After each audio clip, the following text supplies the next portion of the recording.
Good morning friends. आपने पिछली classes देख ही ली होंगी। हम जो टेंस की सीरीज लेके चल रहे हैं और अब तक हमने बेसिक बेसिक सी बहुत सारी बातें की हैं। तो पिछली 3-4 क्लासेस में हमने बात की है प्रेजेंट सिंपल टेंस की और उसके ABC हमने 3 हिस्से किए, जिसमें कुछ पार्ट हमने कंप्लीट कर भी लिया है। ए हिस्से में हमने बात की थी बी टाइप वर्ब की, जिसमें हमने बात की थी इज आर और एम की, और उसके बाद हमने एक अच्छा कंसेप्ट लिया था कॉम्प्लीमेंट का। उसके बाद हमने बी टाइप लिया था हैव टाइप वर्ब, जिसमें हमने कोई चीज पजेस करने या रखने की बात की थी। लास्ट क्लास में हमने इंपॉर्टेंट बातें भी की थी सी पार्ट में, जिसमें हमने बात की थी कि जहाँ एक्शन होता है और जहाँ हिंदी में हमारा सेंटेंस आता है ताहे तीहे, वहाँ या तो हम वर्ब की फर्स्ट फॉर्म लगाते हैं ही शीट सिंगुलर के साथ वर्ब की फर्स्ट फॉर्म और एस और एस लगता है, और आई वी यू दे प्लूरल के साथ वर्ब की फर्स्ट फॉर्म लगती है। और उनका नेगेटिव कैसे बनता है, don't, doesn't, interrogative, interrogative come negative, वहां तक हमारी चर्चा हो चुकी थी। अब जो हमने लास्ट पार्ट लिया था जहां हम बात कर रहे थे कि ताहे तीहे आता है, इस पार्ट में मैं उसकी बात करूंगा कि ऐसी कौन सी चीजें होती है जो हमको बताती हैं, क्योंकि एग्जाम में हमें प्रश्न करना होता है।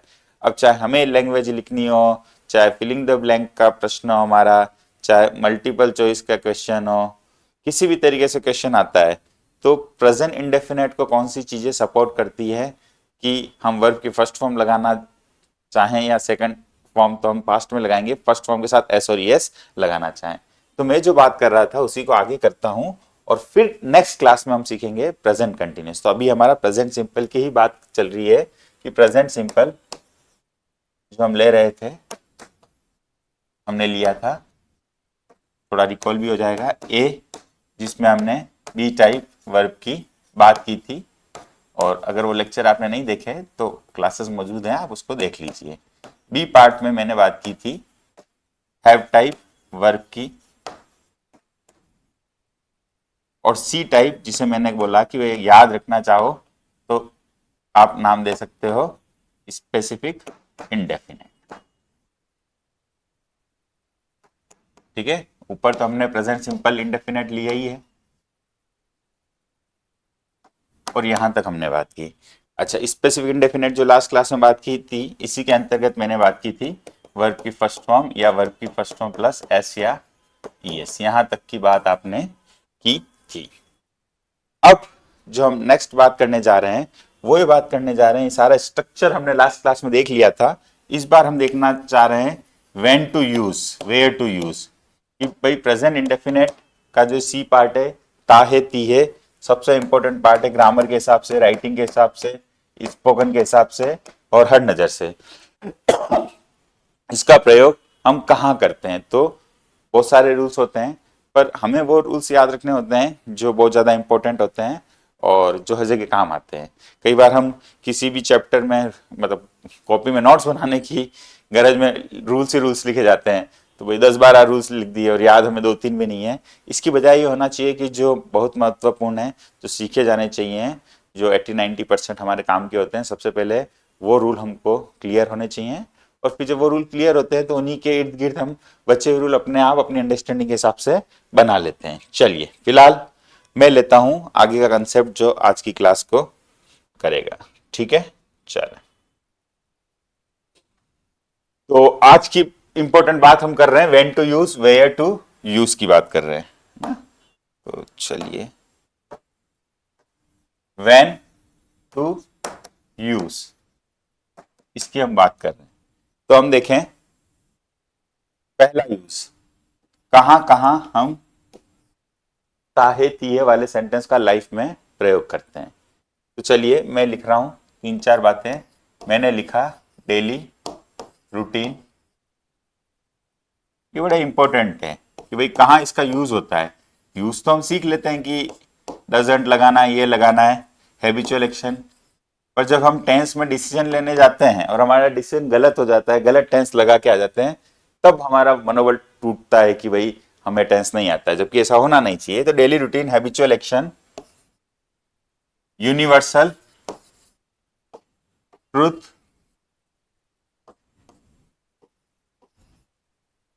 Scientifical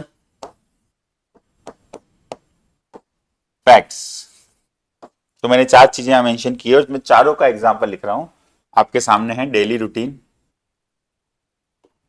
he wakes up early in the morning, she always speaks the truth. ये मेरा सेकंड एग्जांपल हो गया। फिर थर्ड एग्जांपल ले रहा हूं, the sun rises in the east.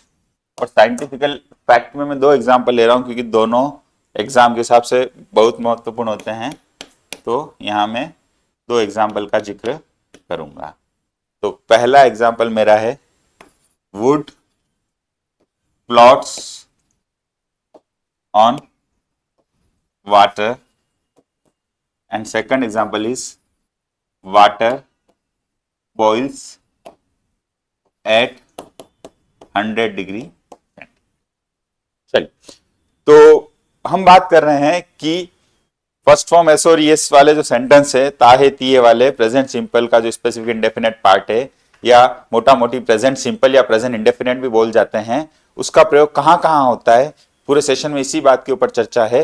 तो पहला मेरा जो पॉइंट है उसमें मैंने 3-4 चीजें लिखी हैं। डेली रूटीन, पहली बात, डेली रूटीन का मतलब अगर आप अपना डेली रूटीन बताओ, आप हिंदी लैंग्वेज में अपना डेली रूटीन बताना चाहते हैं, मैं अपना डेली रूटीन बताना चाहता हूं, तो मेरा पहला ही सेंटेंस आएगा कि मैं सुबह जल्दी उठता हूं, यही होगा।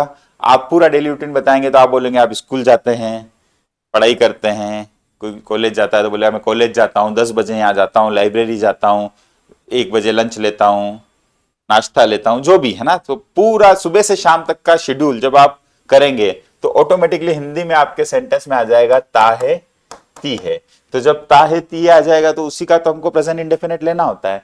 तो जब आप इंग्लिश में अपना डेली रूटीन बताएंगे, लिखेंगे, यूज करेंगे या आपको चुनना है, तब आप किसका प्रयोग करेंगे, प्रेजेंट इंडेफिनेट का। तो जैसे मैं किसी व्यक्ति का डेली रूटीन बता रहा हूं तो मैं बोल रहा हूं कि वह सुबह जल्दी उठता है, तो एस और एस तो ही के साथ लगानी है। अगर मैं अपना डेली रूटीन बताता तो आई के साथ वेकअप लगाता, I wake up early in the morning, यहां ही के साथ लगाया तो मैंने लगा दिया ही wakes up early in the morning. चलिए, उसके बाद अगला पॉइंट मैंने लिखा है हैबिचुअल एक्शन। अगर हम किसी की आदत बताते हैं कि भाई रोजमर्रा की उसकी एक आदत है कि वो हमेशा सच बोलता है, हमेशा दूसरों की मदद करता है, वो हमेशा झूठ बोलता है, तो ऐसी आदत के लिए भी हम प्रेजेंट इंडेफिनेट टेंस का प्रयोग करते हैं। जैसे मैंने लिखा she always speaks the truth, वह हमेशा ही सच बोलती है। तो हैबिचुअल एक्शन हो गया, फिर आपका क्या हो गया, उससे पहले डेली रूटीन हो गया, उसके बाद बचपन से हमने पढ़ा है और आप भी पढ़ रहे होंगे और आगे भी पढ़ना है, यूनिवर्सल ट्रुथ, सार्वभौमिक सत्य। तो जो सार्वभौमिक सत्य होते हैं और हमेशा होते हैं, उस नियम को कोई टाल नहीं सकता है, तो उसमें आता है हमारा ताहे तिये वाला पोर्शन। जैसे the sun rises in the east, सूरज पूरब से उगता है। तो सन के साथ हमने आर्टिकल द लगाया, द आर्टिकल में ये चीज भी देखेंगे, सन मून स्काई अर्थ के साथ द लगाया जाता है। एस और यस फॉर्म लगानी है, राइजेस इन द ईस्ट, दिशाओं के साथ भी इस तरह आमतौर पे द लगाया जाता है। ये सेंटेंस अपने आप में अलग अलग जगह 3-4 क्वेश्चन फॉर्मेट कर रहा है, अगर जबान पे चढ़ा ले तो बहुत ही बेहतर है। The sun rises in the east, universal truth है, प्रेजेंट इंडेफिनेट टेंस लगाया। इसके बाद देखो साइंटिफिकल फैक्ट भी अच्छा एस्पेक्ट है, वैज्ञानिक तथ्य, इनके साथ भी हम प्रेजेंट इंडेफिनेट टेंस लगाते हैं। जैसे मैं बोलूं हमारे सामने अगर विकल्प हो कि भाई would is floating on water, would was floating on water, या ब्लैंक हो, तो ब्लैंक होते से हमारे मस्तिष्क में 12 के 12 टेंस आ सकते हैं, क्योंकि ब्लैंक है तो कुछ भी आप सोच सकते हो। पर आप ये देखोगे, अब आप ये भी कह सकते हो, मतलब सेंटेंस के नजरिए से देखो तो लकड़ी पानी पर तैर रही है, ये भी एक सेंटेंस तो है अपने आप में, कल तैर रही थी, ये भी अपने आप में सेंटेंस है। पर साइंटिफिकल फैक्ट वापस वही चीजें होती है जो बार बार होती हैं, हमेशा होती हैं, हमेशा होती रहेंगी, जैसे सूरज पूरब से उगता है। तो इस तरह के एक्शन के लिए भी हम क्या लगाते हैं, प्रेजेंट इंडेफिनेट। 2 अच्छे सेंटेंस हैं जो बड़े ही इंपॉर्टेंट होते हैं। वुड प्लॉट्स ऑन वाटर, लकड़ी पानी पर तैरती है। तो पहला सेंटेंस हमारा बड़ा अच्छा हो गया, लकड़ी पानी पर तैरती है। उसी तरह दूसरा, पानी 100 डिग्री पर उबलता है, तो water boils at 100 degree centigrade. तो हम आज बात कर रहे हैं कि प्रेजेंट इंडेफिनेट का प्रयोग होता कहाँ कहाँ है, जिसमें हम 4 रूल्स करेंगे और 4 में लगभग सारी बातें कवर हो जाएंगी, और वो 4 को आप लाइफ में उतारेंगे तो प्रैक्टिकली भी आप करेक्ट आंसर दे पाएंगे। तो फर्स्ट रूल हुआ। अब मैं बात करता हूं नेक्स्ट सेकंड की, तो मैं लेता हूं सेकंड। ठीक है, तो पीछे से हम शुरू हुए हैं, देखिए यहां से हम शुरू हुए थे। पीछे की क्लास आप बिल्कुल अगर नहीं देखी तो आप सिलसिलेवार तरीके से आगे बढ़िए, फर्स्ट सेकंड थर्ड फोर्थ, तब आप क्लियरली समझ पाएंगे। अगर आज ही जुड़े हैं तो पीछे वाली एक बार जरूर देखिए, और लगातार अटेंड कर रहे हैं तो लगातार अटेंड करते भी रहिए इसी तरह, ताकि रेगुलर बेसिस पे सीख पाएंगे। तो अब मैं बात कर रहा हूं सेकंड रूल की, और सेकंड और ज्यादा इंपॉर्टेंट है। अगर एग्जाम के पॉइंट ऑफ व्यू से देखा जाए तो फर्स्ट से ज्यादा सेकंड, बल्कि चारों रूल्स में मैं तो कहता हूं सेकंड ही सबसे ज्यादा इंपॉर्टेंट है, मोस्ट इंपॉर्टेंट। तो हम देखें हिंटिंग वर्ड्स। हिंटिंग वर्ड्स, अब क्या हिंटिंग वर्ड्स हैं वो देखें। Sometimes, daily, regularly, generally, frequently, और 4 जो अगली महत्वपूर्ण है उसमें 2 और ही ज्यादा महत्वपूर्ण है। ऑफन 2 महत्वपूर्ण है, कलर भी चेंज कर रहा हूं। यूजुअली, यूजुअली, सेल्डम,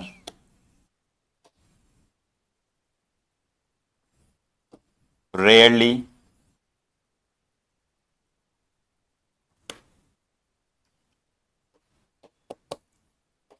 फ्रिक्वेंटली,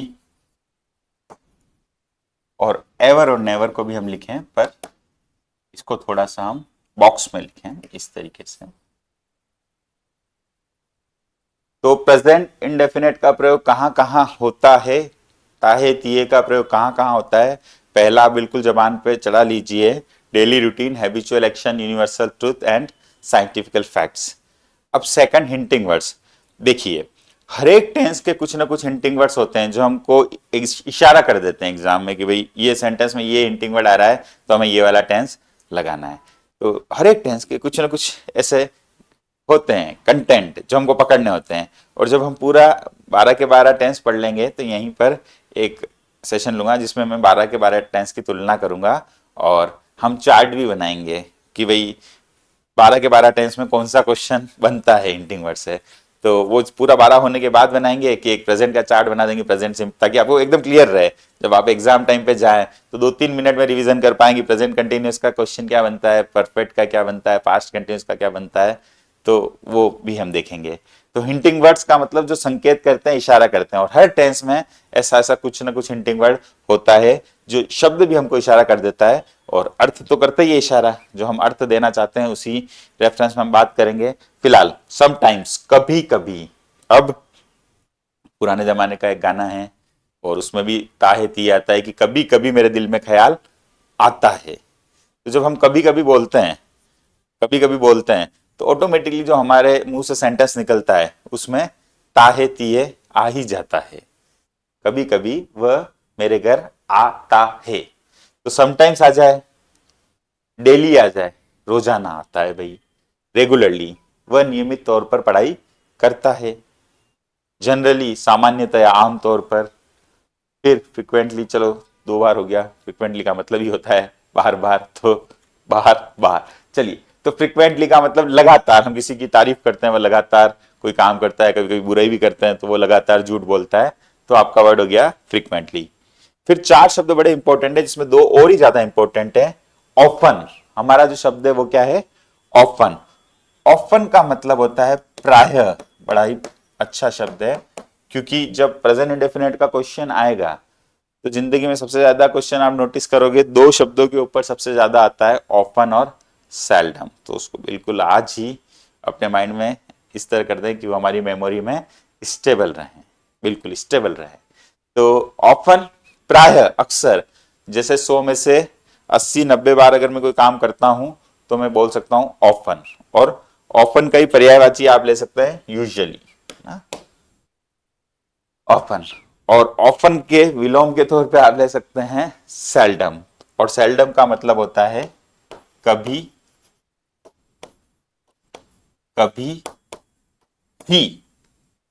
जैसे हमने बोला ऊपर तो समटाइम्स बोला, जिसका मतलब था कभी कभी, पर यहां मैंने समटाइम्स नहीं बोला, यहां मैंने बोला सेल्डम। सेल्डम का मतलब कभी कभी। तो आप इस तरह ले सकते हो कि 100 में से 90 बार कोई काम करते हो, 80 बार कोई काम करते हो, बार बार करते हो, ज्यादातर समय करते हो, अक्सर करते हो, तो ऑफन। और 100 में से कोई 10 बार कोई काम करते हो, 20 बार कोई काम करते हो, तो आपने लगा दिया सेल्डम। इस तरीके से आप याद रख सकते हैं। और सेल्डम का जो समानार्थी हो गया वो हो गया रेयरली। सेल्डम का समानार्थी आपका क्या हो गया? रेयरली, कभी कभी ही। और वापस रेयरली का अपोजिट हो गया यूजुअली। तो ये सारे शब्द आपको प्रेजेंट इंडेफिनिट की तरफ इशारा करेंगे। अब मैं एग्जांपल लेता हूं, इस ओपन सेल्डम से ही लेता हूं ताकि आपको पता चले। अब ये ओपन और सेल्डम के मतलब अलग अलग हैं, पर दोनों में एक समानता है कि दोनों सपोर्ट करते हैं प्रेजेंट इंडेफिनिट टेंस को। तो जैसे मैं बोलूं कि वो प्राय मेरे घर आता है और कहता है पढ़ना है पढ़ना है पढ़ना है, पर क्लास में पढ़ने कभी कभी आता है। तो मैं एक सेंटेंस लेता हूं, तो वो इस तरह बनेगा कि often visits my home but seldom attends my class.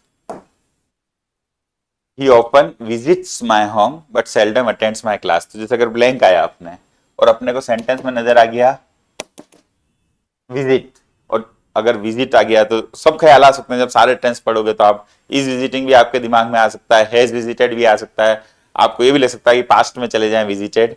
पर ऑफन आते से ही आपको सपोर्ट मिल गया प्रेजेंट इंडेफिनिट टेंस को। आपको सपोर्ट मिलते से ही आपने तय कर लिया प्रेजेंट इंडेफिनिट। फिर ये भी ख्याल रखिए कि अगर आई वी यू दे होता तो विजिट, सिर्फ विजिट लगाते, और ही शीट सिंगुलर है तो हम एस और ई एस लगाएंगे। तो ही often visits my home but seldom attends my class. ठीक है। फिर वही अगर रेयरली होता है या ये सारे शब्द होते तो इसी तरह आपका सेंटेंस बन जाता। फ्रिक्वेंटली का मतलब लगातार। तो इन सारे शब्दों के साथ हमें प्रेजेंट इंडेफिनेट प्रेफर करना होता है। हम इस चीज की प्रैक्टिस भी करेंगे, क्योंकि अगर टेंस को गंभीरता से समझ लिया तो आगे पूरी ग्रामर चूंकि मजबूत हो रही है, तो इसको पूरा पढ़ने के बाद हम चार्ट स्टाइल में भी करेंगे, हम ब्लैंक स्टाइल में भी यहाँ प्रैक्टिस करेंगे, हम एमसीक्यू स्टाइल में प्रैक्टिस करेंगे, खुद भी लिख के देखेंगे। तो जितनी प्रैक्टिस हम टेंस की कर लें उतना हमारा इंग्लिश का फाउंडेशन, इंग्लिश ग्रामर का फाउंडेशन मजबूत हो जाता है। तो शुरू के दो रूल बड़े इंपॉर्टेंट हैं। अगर प्रेजेंट इंडेफिनिट की बात की जाए, हम हल्के फुल्के थर्ड फोर्थ रूल भी पढ़ते हैं जो बड़े आसान हैं। तो हम बात करते हैं, देखिए आपको बिल्कुल नजर भी आ रहा होगा। चलिए, तो एवर और नेवर आपके दिमाग में आ रहा होगा, पर इसको अपन प्रेजेंट परफेक्ट के टाइम खोलेंगे, वहां पर भी इसका प्रयोग होता है, इसलिए मैंने इसको अभी बॉक्स में रख रखा है। एवर का मतलब हमेशा या कभी के सेंस में आता है, और नेवर का मतलब कभी नहीं। चल, अब थर्ड है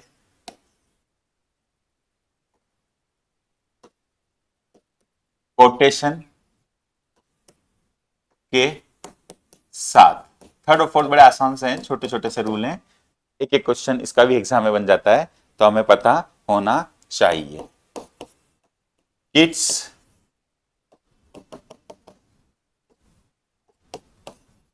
a thing of beauty is a joy. अभी एवर की बात की थी, फॉर एवर आ गया, देखो इधर हमेशा। तो एक एग्जाम्पल, सटीक एग्जाम्पल, और ये रूल आपका कवर। देखिए, कोटेशन, कोटेशन आप पढ़ते हैं, अच्छे अच्छे विचार किसी व्यक्ति ने कुछ कोट किया, और हम पढ़ते भी हैं अक्सर, हमारे स्कूल में दीवारों पे भी लिखे जाते थे, बोर्ड पे भी लिखे जाते थे, यहाँ क्लास में भी लिखे जाते हैं। और कोटेशन वो होते हैं जो हमारी ज़िंदगी को भी कई बार बदल देते हैं। एक अच्छा कोटेशन सीख कर हम उसे जीवन में उतार कर कितना ही आगे बढ़ सकते हैं। क्लियर? जैसे मैं बोलूँ कि सपना देखने की भी हिम्मत करो और उन्हें पूरा करने की भी हिम्मत करो, और हिम्मत तब होगी जब आपके प्रयास होंगे। इसलिए निरंतर, सतत, निरंतर, अनवरत, लगातार प्रयास करते रहो। तो कोई भी कोटेशन है। अब देखो कई बार क्या होता है, कोटेशन कहा गया किसी व्यक्ति के द्वारा, हो सकता है वो 200 साल पुरानी बात हो, 500 साल पुरानी बात हो। मैंने इंग्लिश के एक बहुत महान कवि का एग्जाम्पल यहाँ पर लिया है, किट्स। किट्स, रोमांटिसिज्म एक पीरियड था, लिटरेचर जो जानते हैं वो, तो उस जमाने की बात है, रोमांटिक पीरियड की बात है, जब नेचर के ऊपर, प्रकृति के ऊपर बहुत सारी अच्छी अच्छी पोएट्री लिखी गई। तो वहां पर एक कवि किट्स है, उनका एक कोटेशन है। अब यहाँ कोटेशन किस व्यक्ति का है ये बहुत ज्यादा इंपॉर्टेंट नहीं है, ये तो मैं आपको बता रहा हूँ नॉलेज की दृष्टि से। यहाँ एग्जाम में अगर क्वेश्चन आया, किसी व्यक्ति का नाम आया और उसका कोई भी कोटेशन आ गया, कोई भी उसका विचार आ गया, तो हो सकता है एक बार हमको लगे कि हम सैड पे चले जाएं कि इस व्यक्ति ने ऐसा कहा था। पर देखो कोटेशन में हम जब बात करते हैं तो इन जनरल अपन बोलते हैं तो ऐसा बोलते हैं, किट्स कहते हैं, क्या बोलेंगे, किट्स कहते हैं ना, कि भाई शेक्सपियर अपनी पुस्तक में लिखते हैं, है ना, या शेक्सपियर कहते हैं। तो ध्यान रखिएगा इस तरह कोई कोटेशन आ जाए, जैसे यहाँ पर एक अच्छा कोटेशन है, thing of beauty is a joy for ever. आपको ध्यान रखना है कि अंदर कोटेशन चेंज हो सकता है, कुछ भी आ सकता है कोटेशन, और बाहर व्यक्ति का नाम भी अलग अलग, व्यक्ति का नाम हो सकता है, कवि का नाम हो सकता है, फिलोसोफर का नाम हो सकता है, साइंटिस्ट का नाम हो सकता है, किसी अच्छे पॉलिटिशियन का नाम हो सकता है, और अंदर कोटेशन भी कुछ भी हो सकता है। पर आंसर जो आप लगाएंगे वो क्या लगाएंगे, सेस। सेस की बजाय सेट पे जाने के जब हम कोटेशन की बात करें तो हम क्या लगाएं, सेस।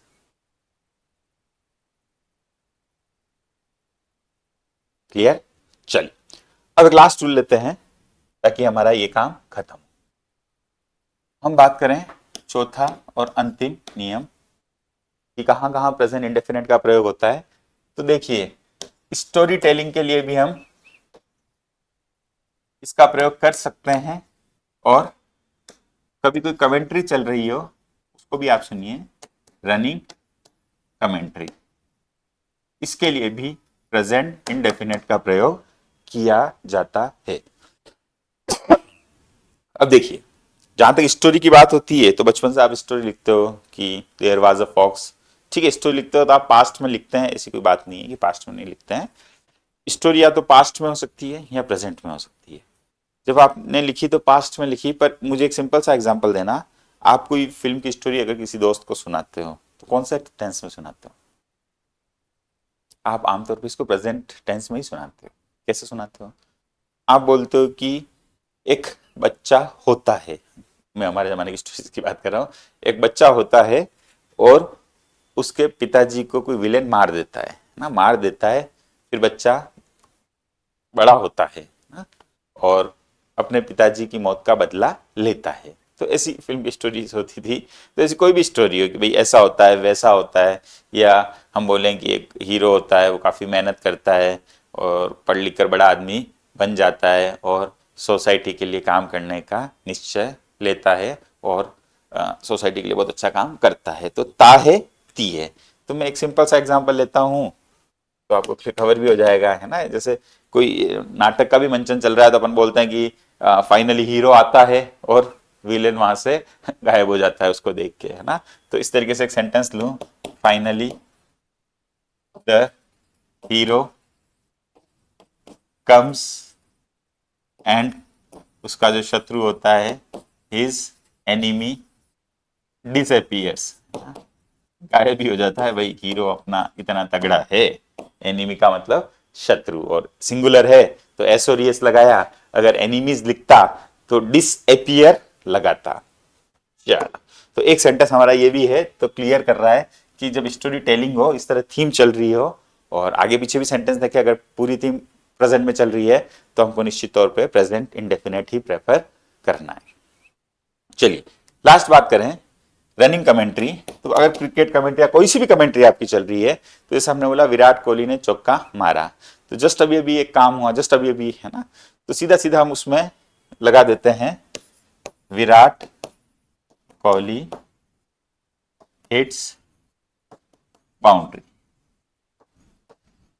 बहुत ज्यादा हमको ऐसा नहीं है कि भाई प्रेजेंट परफेक्ट में जाने की जरूरत है, जैसी काम हुआ विराट कोहली हिट्स बाउंड्री। ठीक बात। चलो अब एक बार रिकॉल कर लेते हैं। फर्स्ट सेकंड रूल बड़े इंपॉर्टेंट है, बाकी थर्ड फोर्थ भी पता होने चाहिए, और इसके अलावा बाकी चीजें भी हम प्रैक्टिकली महसूस कर सकते हैं, क्योंकि हमने इतना ताहती ये बोल लिया कि अब जैसा भी कोई सेंटेंस आए ना, ध्यान रखिए ये चीज भी अगर आप भूल जाएं तो आप सेंटेंस का अर्थ देखें। सबसे इंपॉर्टेंट चीज जो है किसी भी चीज को चुनने में, या किसी भी विजिट लगाना है, इज विजिटिंग लगाना है, वाज विजिटिंग, सेंटेंस का मीनिंग हमेशा सर्वोपरि है। Meaning is Paramount.